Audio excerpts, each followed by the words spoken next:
Hello everyone, welcome to Saroj Mishra's YouTube channel में। YouTube channel पर आप सभी का बहुत बहुत स्वागत है। बहुत ही बेहतरीन जॉब अपॉर्चुनिटीज आई हुई हैं। ग्रेजुएट हैं अगर आप, स्नातक की डिग्री रखते हैं या फिर मिनिमम मतलब ग्रेजुएशन होना चाहिए, स्नातक की डिग्री किसी भी सब्जेक्ट से।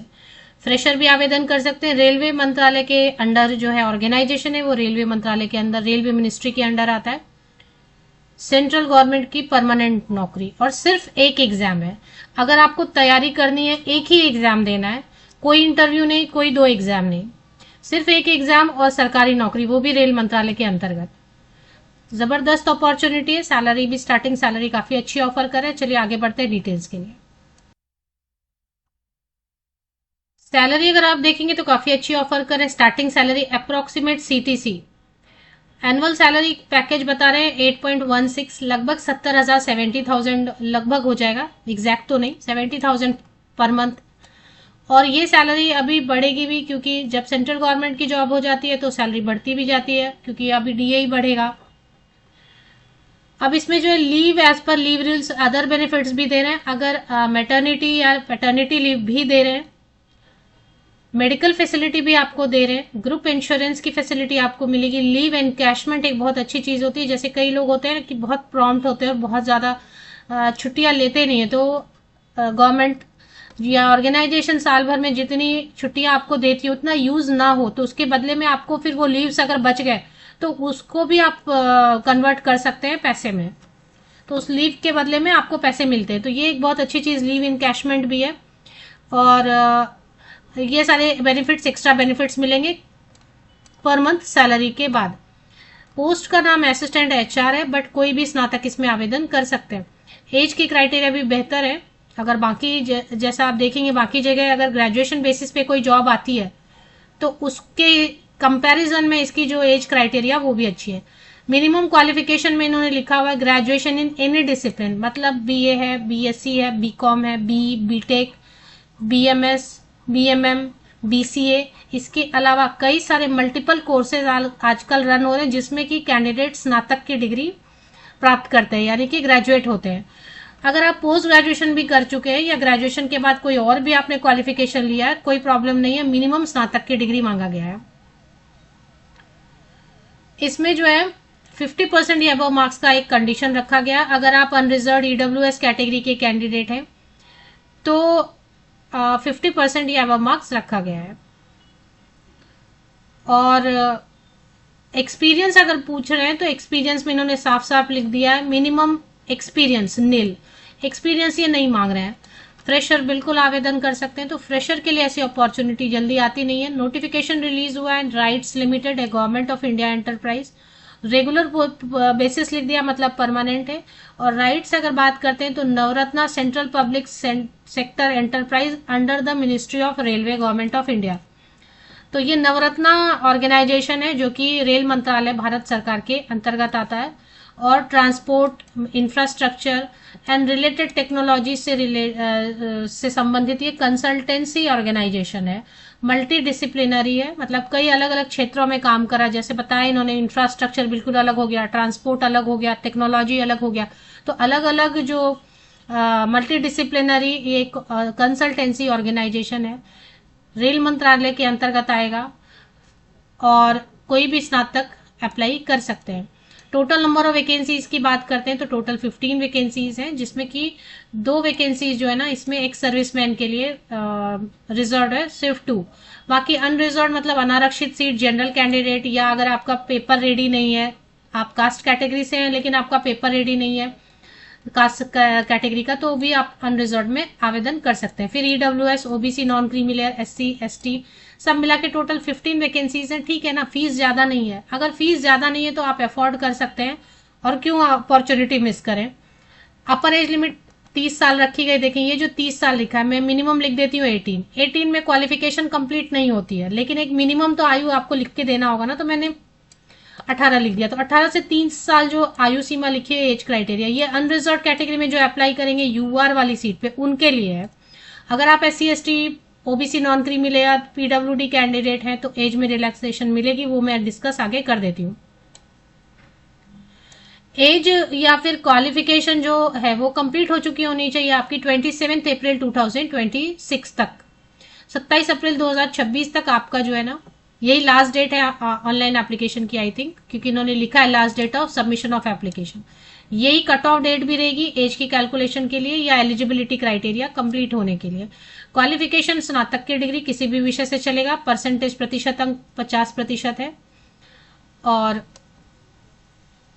अगर SC/ST कैंडिडेट है, OBC, non creamy layer, PWD, तो उनके लिए 45% भी है ग्रेजुएशन में, तो चलेगा। इसमें जो सिलेक्शन प्रोसेस है, अगर आप रिजर्व कैटेगरी से, आरक्षित वर्ग से हैं और आपके पास डॉक्यूमेंट रेडी रहेगा तो आयु सीमा में छूट बिल्कुल मिलेगी आपको। परसेंटेज प्रतिशत अंकों में भी 5% का छूट मिलेगा। तो एज में जो रिलैक्सेशन मिलने वाली है वो मैं आपको आगे डिस्कस कर देती हूँ। सिलेक्शन क्राइटेरिया के लिए 125 क्वेश्चंस रहेंगे, जो कि मल्टीपल चॉइस क्वेश्चन, वस्तुनिष्ठ प्रश्न, ऑब्जेक्टिव टाइप रहेंगे। 2.5 आवर्स, 2.5 घंटे का टाइम आपको मिल जाता है इसमें। और इसमें 50% कम से कम जो है ना क्वालिफाइंग मतलब लाना होगा। इससे कम अगर मार्क्स आप लाते हैं तो डिस्क्वालीफाई कर दिया जाएगा। तो अनरिजर्व्ड और EWS कैटेगरी के लिए 50% रखा गया है, और बाकी जो कैंडिडेट है रिजर्व कैटेगरी के 45%। इसके बाद सीधे डॉक्यूमेंट स्क्रूटनी होगी। तो 2.5 घंटे का पेपर होगा, 125 क्वेश्चंस आएंगे, वस्तुनिष्ठ प्रश्न रहेंगे। आगे इसके बारे में डिटेल्स। और weightage distribution parameter for the selection, written test, पूरा का पूरा 100% जो है ना रिटन टेस्ट पे सिलेक्शन हो जाएगा। इसके बाद ना तो आपको दूसरा एग्जाम देने का टेंशन है, ना आपको इंटरव्यू में क्या बोले कैसे बोले। इंटरव्यू का भी बहुत कैंडिडेट को टेंशन आता है, इंटरव्यू में बोलने में भी बहुत, हिंदी में बोले, इंग्लिश में बोले, या अचानक क्या रैंडम क्वेश्चन आता है तो सामने। तो ना तो इंटरव्यू का टेंशन है, ना ही दूसरे टेस्ट का, सिर्फ और सिर्फ एक टेस्ट होगा। और डॉक्यूमेंट वेरिफिकेशन तो सभी जगह होता ही है, एसेंशियल है डॉक्यूमेंट वेरिफिकेशन। आपका डॉक्यूमेंट सही है तो आपकी सिलेक्शन हो जाएगी।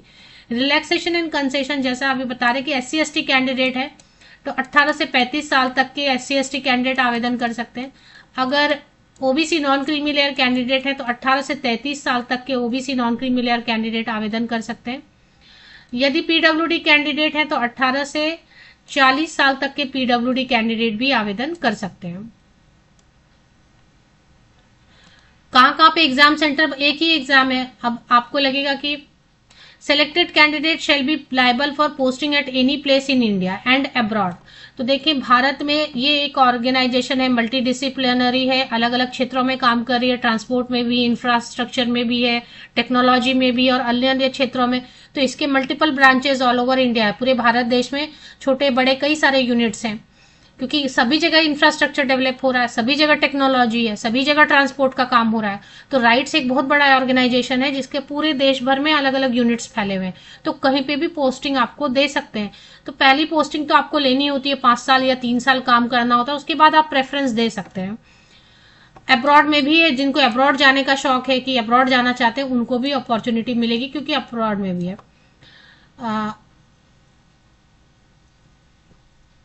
चलिए नेक्स्ट जो है इसमें, और रेम्यूनरेशन और अदर बेनिफिट्स मैंने पहले ही डिस्कस कर दिया। फीस की डिटेल कवर करेंगे।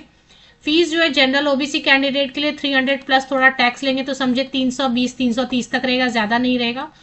तो इतना अफोर्डेबल है। जहाँ पे अभी कुछ वैकेंसीज में कवर करती हूँ, मुझे खुद वो वीडियो बनाने का मन नहीं करता क्योंकि फीस ही बहुत ज्यादा मांग रहे होते हैं, 3000 2500 तो फीस मांग रहे होते हैं। तो मुझे खुद मन नहीं करता है कि मैं ये वीडियो बनाऊं, लेकिन ईडब्ल्यू ये ठीक है, मैनेजेबल है। ईडब्ल्यूएस SC/ST पीडब्ल्यूडी कैंडिडेट के लिए 100 रुपीज प्लस टैक्सेस, तो चलिए 120 हो जाएगा, 120 रुपया। नॉन रिफंडेबल रहेगा, फीस तो नॉन रिफंडेबल रहेगा। Venue and time, written test 14 locations में रहेंगे ऑल ओवर इंडिया, जिसमें कि रिटन टेस्ट आपका दिल्ली, गुड़गांव, कोलकाता, बेंगलोर, मुंबई, हैदराबाद, गुवाहाटी, लखनऊ, भुवनेश्वर, चेन्नई, भिलाई, अहमदाबाद, रांची, पटना और तिरुवनंतपुरम। तो यहाँ पे रहेंगे। एग्जाम का पैटर्न अभी तक डिस्कस नहीं किया था। इंग्लिश रहेगा 40 क्वेश्चंस अराउंड, जिसमें कि आपको इंग्लिश के जो भी रहते हैं ना, sentence correction, sentence improvement, spotting error, गलत क्या है सेंटेंस में। अब इंग्लिश का क्वेश्चन तो इंग्लिश में ही रहेगा, और मल्टीपल चॉइस है तो 4 में से एक आंसर आपको सही। डेटा एनालिसिस एंड इंटरप्रिटेशन रहेगा, जिसमें कि आपको जो है जितना आपने 5वीं से लेके 10वीं तक का जितना गणित में पढ़ा है ना, उसको बैठ के फिर से पढ़ लीजिए। प्रॉफिट एंड लाभ एंड हानि होता है, प्रतिशत होता है, अनुपात रहता है, वर्क टाइम एनर्जी रहता है, दूरी और समय रहता है, सांख्यिकी रिलेशन रहता है, इंटरेस्ट रहता है, मतलब चक्रवृद्धि ब्याज और सामान्य ब्याज, ये सब चीजें रहती हैं। रीजनिंग एंड जनरल अवेयरनेस में 45 क्वेश्चन रहेंगे और 40 question data analysis and interpretation, मतलब कहने का मतलब है गणित और सांख्यिकी आपको पढ़ना रहेगा। स्टैटिस्टिक्स और मैथ्स 5वीं से लेकर 10वीं तक का। रीजनिंग एंड जनरल अवेयरनेस, तो जनरल अवेयरनेस के लिए तो आप न्यूज़पेपर पढ़िए, न्यूज़ सुनिए, जो ऑथेंटिक न्यूज़ है वो सुनिए, देखिए, पढ़िए। इसमें भी क्वेश्चन जो है बता दिया इन्होंने कि किससे पूछेंगे, ब्लड रिलेशन से पूछेंगे, ऑर्डर या रैंकिंग से पूछेंगे, डायरेक्शन, जनरल अवेयरनेस, ये सब सिटिंग अरेंजमेंट से, तो ये सब आपको पढ़ना रहेगा। नेगेटिव मार्किंग मुझे अगर आपको दिखाई देता है तो मैं एक बार नेगेटिव मार्किंग, ये सारे डॉक्यूमेंट्स आपको रेडी रखने, पेज नंबर 7 पे जो दिया हुआ है इन्होंने। अच्छा, क्वेश्चन तो जो भी गवर्नमेंट ऑफ इंडिया का रहता है ना, हिंदी में भी रहता है क्वेश्चन, इंग्लिश में भी रहता है, और इन्होंने लिखा नहीं है यहाँ पे, लेकिन हाउ टू अप्लाई सीधे स्टार्ट कर दिया। लेकिन जो एग्जाम सेंटर रहता है ना, एग्जाम जो रहता है वो हिंदी और इंग्लिश दोनों में रहता है। आप एग्जाम सेंटर के लिए 2 चॉइस दे सकते हैं कि कौन सा 2 प्रेफरेंस है, उसी में मोस्टली कोशिश करेंगे कि वो आपको एग्जाम सेंटर प्रोवाइड कर दें इसमें। और क्वेश्चन इंग्लिश हिंदी दोनों में रहेगा, लिखा नहीं है। अब निगेटिव मार्किंग के बारे में चेक कर लेती हूँ। तो निगेटिव मार्किंग तो डिस्कस नहीं किया है,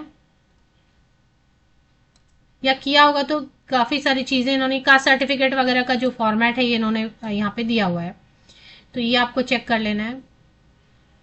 और ऑनलाइन एप्लीकेशन 19 मार्च से ऑलरेडी शुरू हो चुकी है, 27 अप्रैल तक आप अप्लाई कर सकते हैं। 19 मार्च से लेके 27 अप्रैल तक आवेदन आप कर सकते हैं।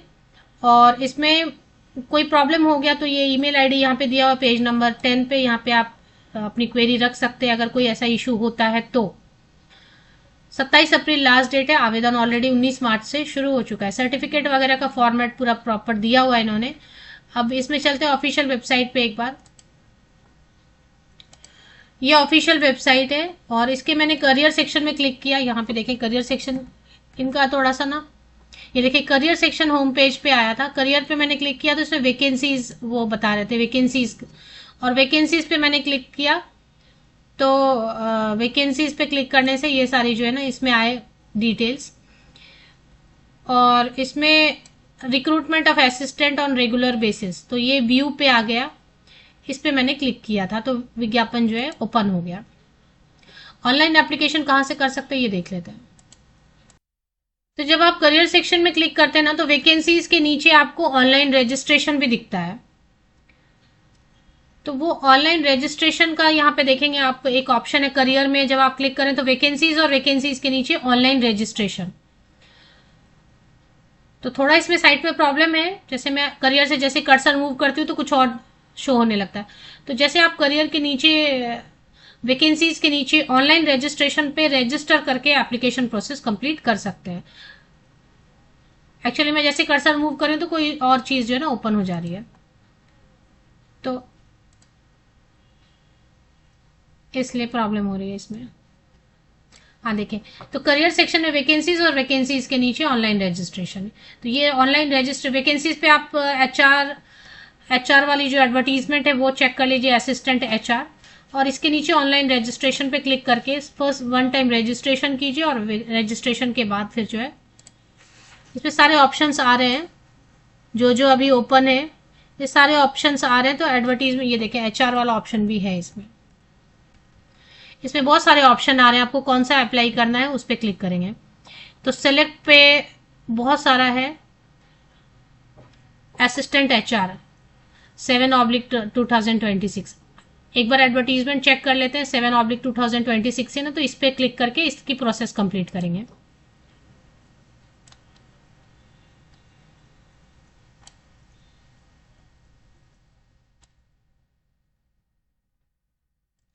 यहाँ लिखा है ना 7/26,